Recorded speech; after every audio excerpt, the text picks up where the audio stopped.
ഇന്ന് ഞാൻ നല്ലൊരു അടിപൊളി ബ്രേക്ക്ഫാസ്റ്റിൻ്റെ റെസിപ്പിയാണ് കേട്ടോ കാണിക്കുന്നത്. അപ്പോൾ നിങ്ങൾക്കിത് വൈകുന്നേരത്തെ ചായക്കടിയായിട്ടും ഒക്കെ ഉപയോഗിക്കാം കേട്ടോ. നല്ല അടിപൊളി ടേസ്റ്റാണ്. അപ്പോൾ ഒരു പ്രാവശ്യം കുട്ടികൾക്ക് ഇതുപോലെ ഒന്ന് ചെയ്ത് കൊടുത്ത് നോക്ക്. കുട്ടികൾക്ക് എന്തായാലും ഇഷ്ടപ്പെടുന്ന നല്ലൊരു അടിപൊളി ഒരു റെസിപ്പിയാണ്. അപ്പോൾ ഇതുപോലെ ആരും ചെയ്യുന്നത് ഞാൻ കണ്ടിട്ടില്ല, ആദ്യമായിട്ടാണ് ഞാൻ ചെയ്ത് നോക്കുന്നത് കേട്ടോ. അപ്പോൾ ഒരു പ്രാവശ്യമെങ്കിലും ഇതുപോലെ ഒന്ന് ചെയ്ത് കൊടുക്കുക. അപ്പം നമ്മുടെ റെസിപ്പിയിലേക്ക് കടക്കുന്നതിന് മുമ്പായിട്ട് നമ്മളെ വീഡിയോ കാണുന്നൊരു വീഡിയോക്ക് മറന്നു പോവാണ്ട് ലൈക്ക് ബട്ടൺ ഒന്ന് പ്രസ് ചെയ്തേക്കണേ. മറന്നു പോകണ്ടെന്ന് വിചാരിച്ചിട്ടാണ് കേട്ടോ ആദ്യം തന്നെ ഞാൻ പറയുന്നത്. അപ്പം നമുക്ക് വീഡിയോയിലോട്ട് പോവാം. നമുക്കിത് ആദ്യം തന്നെ നമുക്ക് വേണ്ടത് ഒരു മസാല കൂട്ടാണ് കേട്ടോ. അപ്പം ഞാൻ ഇതിൻ്റെ മുമ്പ് ഈ ഒരു മസാല കൂട്ട് തയ്യാറാക്കുന്നത് കാണിച്ചിക്ക്. നമ്മളിങ്ങനെ ഉള്ളി വഴറ്റി ഇങ്ങനെ കുത്തിരിക്കൊന്നും വേണ്ട, ഞാനിങ്ങനെ ചെയ്യുന്നത് കാണിച്ചു തരാം. അപ്പോൾ അതിന് വേണ്ടിയിട്ട് ഞാനിവിടെ 3 വലിയുള്ളി എടുത്തിട്ടുണ്ട് കേട്ടോ. ഞാനിവിടെ മുറിച്ചതിന് ശേഷമാണ് ഞാൻ വലിയുള്ളി കാണിക്കുന്നത്. അതുകൊണ്ടാണ് ഞാൻ പകുതി വെച്ചാണ് ഞാൻ വലിയുള്ളി കാണിക്കുന്നത്. അപ്പോൾ അതാ 3 വലിയുള്ളിയാണ്, ഇതേപോലത്തെ വലിയുള്ളിയില്ലേ അതുപോലത്തെ 3 വലിയുള്ളിയാണ് എടുത്തത് ഞാനിപ്പോൾ. പിന്നെ ഞാൻ ഇതിലേക്ക് 2 പച്ചമുളക് ചേർത്ത് കൊടുക്കുന്നുണ്ട്. നിങ്ങൾക്ക് എരിവ് എത്ര വേണമെങ്കിൽ അത്രയും ഇട്ട് കൊടുക്കട്ടോ പച്ചമുളക്. അപ്പോൾ ഞാനിപ്പോൾ എരിവ് കുറച്ചാണ് ഇട്ട് കൊടുത്തത്, 2 പച്ചമുളക് മാത്രം കേട്ടോ. പിന്നെ ഇതാ ഇതിലേക്ക് ഇഞ്ചിയും വെളുത്തുള്ളിയും കുറച്ച് മാത്രം മതിയാവും കേട്ടോ. ഇതാ ഒരു ചെറിയ കഷ്ണം ഇഞ്ചി എടുത്തിട്ടുണ്ട്, അതുപോലെ തന്നെ 3 വെളുത്തുള്ളി എടുത്തിട്ടുണ്ട്. 3 വെളുത്തുള്ളിയും അതുപോലെ തന്നെ ഇഞ്ചി എടുത്ത് വെച്ചിട്ടുണ്ട്. ഈ ഒരു ഉള്ളി ഞാൻ ഇതേപോലെയാണ് കേട്ടോ ഞാൻ കട്ട് ചെയ്യുന്നത്. അപ്പോൾ ഞാൻ കട്ട് ചെയ്യാണ്ട് വെച്ച എന്തിനാന്ന് വെച്ചാൽ കാണിച്ചു തരാൻ വേണ്ടിയിട്ടാണ് കേട്ടോ. നടുഭാഗത്തൂടെ അങ്ങനെ ചീന്തിയിട്ട് ഇതേപോലെ അങ്ങനെ കുഞ്ഞ് പീസാക്കിയിട്ട് കട്ട് ചെയ്തെടുക്കുന്നുണ്ട്. നിങ്ങളെ ചോപ്പർ ഉണ്ടെങ്കിൽ ചോപ്പറിലിട്ട് അടിച്ചാൽ മതി കേട്ടോ, കുഴപ്പമൊന്നുമില്ല. ഉള്ളിയൊക്കെ നമ്മളിങ്ങനെ അരിഞ്ഞെടുത്തിട്ടുണ്ട്.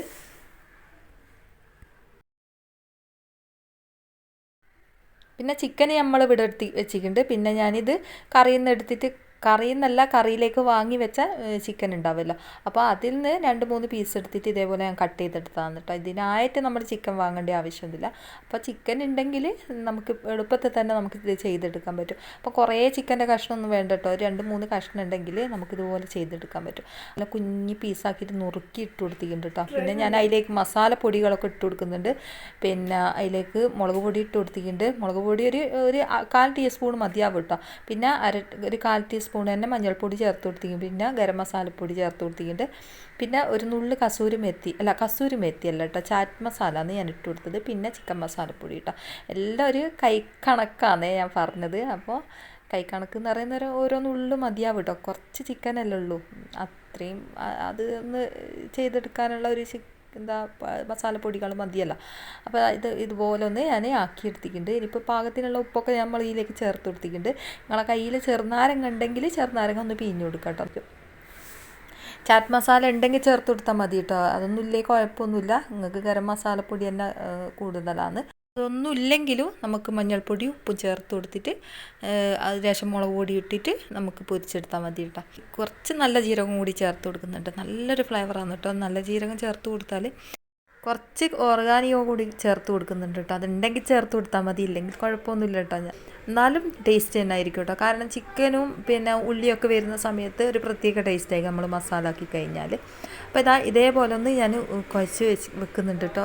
ഏകദേശം ഒരു 10 മിനിറ്റെങ്കിലും ഒന്ന് റെസ്റ്റ് ചെയ്യാൻ വെക്കട്ടെ. ഇതിൻ്റെ മസാലകളൊക്കെ ഒന്ന് പിടിച്ച് വരാൻ വേണ്ടിയിട്ടാണ് കേട്ടോ നമ്മളങ്ങനെ ചെയ്യുന്നത്. ഇനിയിപ്പോൾ ഇതുപോലത്തെ ഒരു പാൻ അടുപ്പത്ത് വെച്ചിട്ടുണ്ട്. ഇനിയിപ്പം നമ്മളെ മസാല നമ്മൾ പെരക്കി വെച്ച ആ ഒരു ചിക്കൻ ഇതേപോലെ ഒന്ന് പൊരിച്ചെടുക്കാം കേട്ടോ. അപ്പം കുറച്ചധികം വെളിച്ചെണ്ണ ആയാലും കുഴപ്പമില്ല കേട്ടോ. കുറച്ചധികം എന്ന് പറയാൻ ഒരു ടേബിൾ സ്പൂണിൻ്റെ മേലൊന്നും ആയാലും കുഴപ്പമില്ല. അപ്പോൾ കുറേ ഒന്നും വേണമെന്നില്ല കേട്ടോ. നമുക്ക് ലാസ്റ്റ് ഇതിൽ ഉള്ളി ചേർത്ത് കൊടുക്കാനുള്ള ഉള്ളിക്കും കൂടി കണക്കാക്കി ഞാൻ വെളിച്ചെണ്ണ ഒഴിച്ച് കൊടുത്തിട്ടുണ്ട് കേട്ടോ. ഇത്രയും മതിയാവും. അപ്പോൾ ഇത് മുഴുവനായിട്ടൊന്ന് നിരത്തി ഇട്ട് കൊടുത്തിട്ടുണ്ട്. എന്നിട്ട് ഒന്ന് 2 പുറമൊന്ന് മുരിഞ്ഞ് വന്നോട്ടെ. നല്ലോണം മുരിയേണ്ട ആവശ്യമില്ല കേട്ടോ, ഒന്ന് ഫ്രൈ ആയി കിട്ടിക്കോട്ടെ, എന്നാലാണ് ടേസ്റ്റ് ഉണ്ടാവുക. അപ്പോൾ ഇതേപോലെ ഒന്ന് നല്ലോണം ഫ്രൈ ആക്കി എടുക്കുന്നുണ്ട്.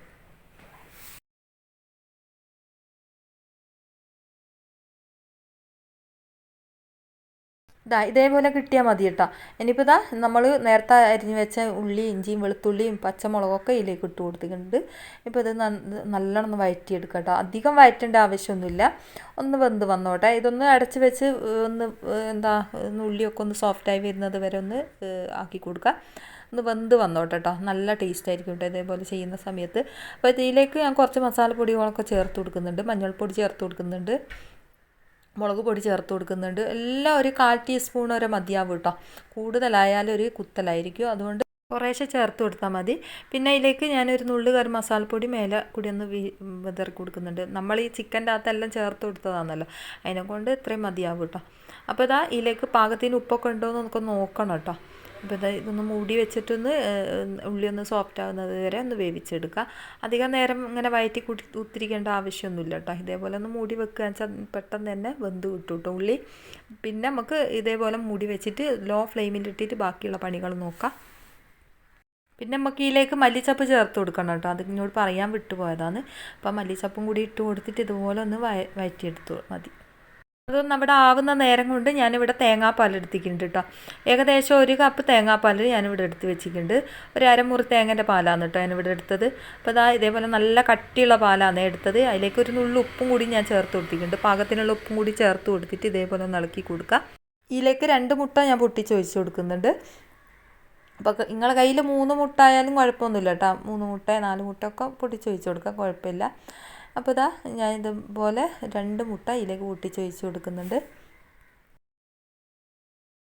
ഇനി നമുക്ക് ഇതിലേക്ക് മക്രോണിയാണ് വേണ്ടത്. ഒരു 250 ഗ്രാം മക്രോണി ഞാൻ വേവിച്ചത് ഇതിലേക്ക് ഇട്ട് കൊടുത്തിട്ടുണ്ട്.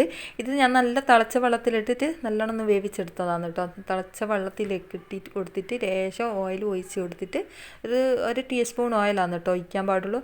ഒഴിച്ച് കൊടുത്തതിന് ശേഷം കുറച്ച് ഉപ്പ് ഇട്ടിട്ട് നല്ലോണം ഒന്ന് വേവിച്ചെടുത്തതാണ്. കുറേ നേരം വേവേണ്ട ആവശ്യമൊന്നുമില്ല കേട്ടോ. ഒന്ന് പതായി വരുന്ന സമയത്ത് വെള്ളം ഊറ്റി കളഞ്ഞിട്ട് ഇതേപോലെ ഇതിലേക്ക് ഇട്ട് കൊടുത്തതാണ്. അപ്പോൾ ഇതാ മൊത്തത്തിൽ തേങ്ങാപ്പാലും മുട്ടയും എല്ലാം കൂടി ഒന്ന് മിക്സാക്കി കൊടുത്തിട്ടുണ്ട്. പാകത്തിന് ഉപ്പുണ്ടോ എന്നൊക്കെ നോക്കണം കേട്ടോ.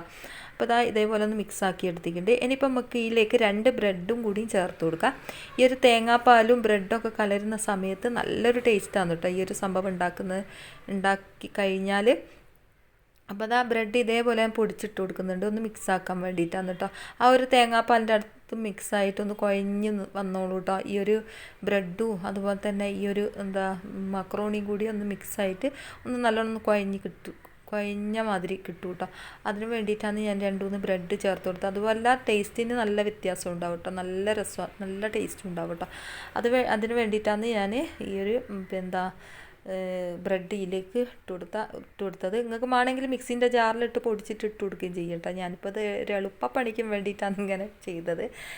മിക്സിയൊക്കെ എടുക്കാൻ ഭയങ്കര മടിയുള്ളൊരു കൂട്ടത്തിലാണ് കേട്ടോ. അതുകൊണ്ടാണ് ഞാൻ ഇതുപോലെ ചെയ്തത്.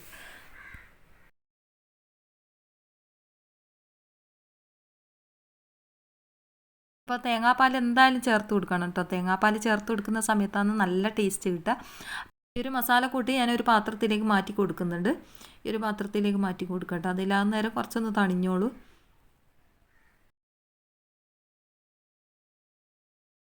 ഇനിയിപ്പോൾ അതാ നമ്മൾ മസാല കൂട്ടുണ്ടാക്കി ആ ഒരു പാത്രത്തിലാണ് കേട്ടോ ഞാനിത് സെറ്റ് ചെയ്യുന്നത്. വേറെ പാത്രങ്ങളൊന്നും എടുക്കേണ്ട ആവശ്യമില്ല. അങ്ങനെ 100 പാത്രങ്ങളൊക്കെ എടുത്തിട്ട് നമുക്ക് ഇങ്ങനെ കഴുകാനാക്കേണ്ട ആവശ്യമൊന്നുമില്ല കേട്ടോ. അപ്പോൾ ഇതാ ഞാൻ ഈ ഒരു പാത്രത്തിൽ തന്നെ ഇതേപോലെ ഒന്ന് നിരത്തി ഇട്ട് കൊടുക്കുന്നുണ്ട് കേട്ടോ. കുറച്ച് തേങ്ങാപ്പാലിൻ്റെ അംശമൊക്കെ ഉണ്ടാവും കേട്ടോ, മുട്ടൻ്റെ അംശമൊക്കെ ഉണ്ടല്ലോ. അപ്പോൾ ഇതാ ഇതേപോലെ ഒന്ന് നിരത്തി ഇട്ട് കൊടുക്കുക. നിങ്ങൾക്ക് വേണമെങ്കിൽ 2-3 മുട്ടയും 4 മുട്ടയൊക്കെ ചേർത്ത് കൊടുക്കാം കേട്ടോ, കുഴപ്പമൊന്നുമില്ല, നല്ല ടേസ്റ്റ് ആയിരിക്കും കേട്ടോ. അപ്പം നമ്മളെ കയ്യിൽ എത്രയാണെന്നുള്ളത് അത്രയും ചേർത്ത് കൊടുത്താൽ മതി. അപ്പോൾ അതായത് ഇതേപോലെ ഒന്ന് നിരത്തി വെച്ച് കൊടുക്കുക. എന്നിട്ട് നമുക്ക് ഈ ഒരു മസാല കൂട്ടി ഇതിൻ്റെ മേലായിട്ട് ഇട്ട് കൊടുക്കുക.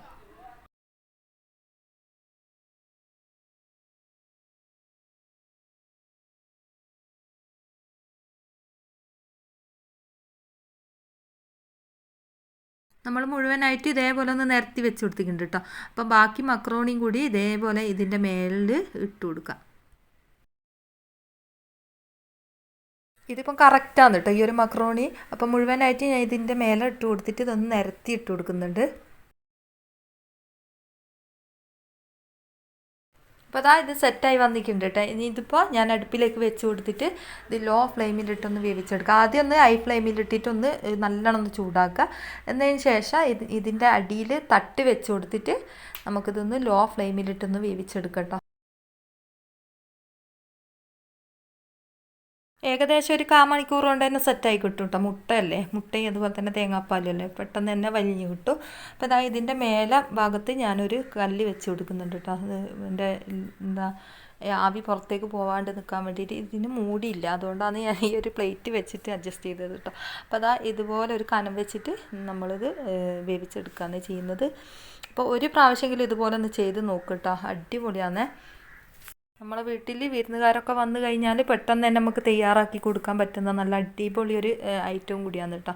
അപ്പോൾ ഒരു പ്രാവശ്യം ചെയ്ത് നോക്കേ. അപ്പോൾ ഒരു 1/4 മണിക്കൂറിന് ശേഷം ഞാൻ ഇത് തുറന്ന് നോക്കിയിട്ടുണ്ട്. ഇത് നല്ലോണം പൊങ്ങി വന്നിട്ടുണ്ട് കേട്ടോ, മുട്ട അല്ലേ, അതുകൊണ്ട് തന്നെ നല്ലോണം പൊങ്ങി വന്നിട്ടുണ്ട്. ഇനിയിപ്പോൾ ഇത് നമുക്കൊരു പാത്രത്തിലേക്ക് മുട്ടി നോക്കാം. ഇപ്പം നമ്മളെ മക്രോണീൻ്റെ പോള അടിപൊളിയായിട്ട് തന്നെ കിട്ടിയിട്ടുണ്ട് കേട്ടോ. ഇനിയിപ്പോൾ ഇത് നമുക്കിതിങ്ങനെ തന്നെ എടുത്തിട്ട് ഈ ഒരു അടുപ്പിലേക്ക് വെച്ച് കൊടുത്തിട്ട് അതിൻ്റെ അടിഭാഗം ഒന്ന് നമുക്കത് ഒന്ന് ചോപ്പിച്ചെടുക്കണം കേട്ടോ. ഈ ഒരു സൈഡ് നല്ലോണം ചോന്ന് വന്നിക്കല്ല, ഈ ഒരു അടിഭാഗം കൂടി ഇതേപോലെ ഒന്ന് ചോപ്പിച്ചെടുക്കണം. അപ്പോൾ ഈ ഒരു അടിഭാഗം കൂടി ചോന്ന് കഴിഞ്ഞാൽ നല്ല അടിപൊളിയായിട്ട് തന്നെ നമുക്ക് കിട്ടും കേട്ടോ. അപ്പോൾ ഇതേപോലെ ഒന്ന് കട്ട് ചെയ്ത് നോക്കുക. നല്ല അടിപൊളി ടേസ്റ്റാണ് കേട്ടോ. ഒരു പ്രാവശ്യമെങ്കിലും നിങ്ങൾ ഇതുപോലെ ഒന്ന് ചെയ്ത് നോക്കുക.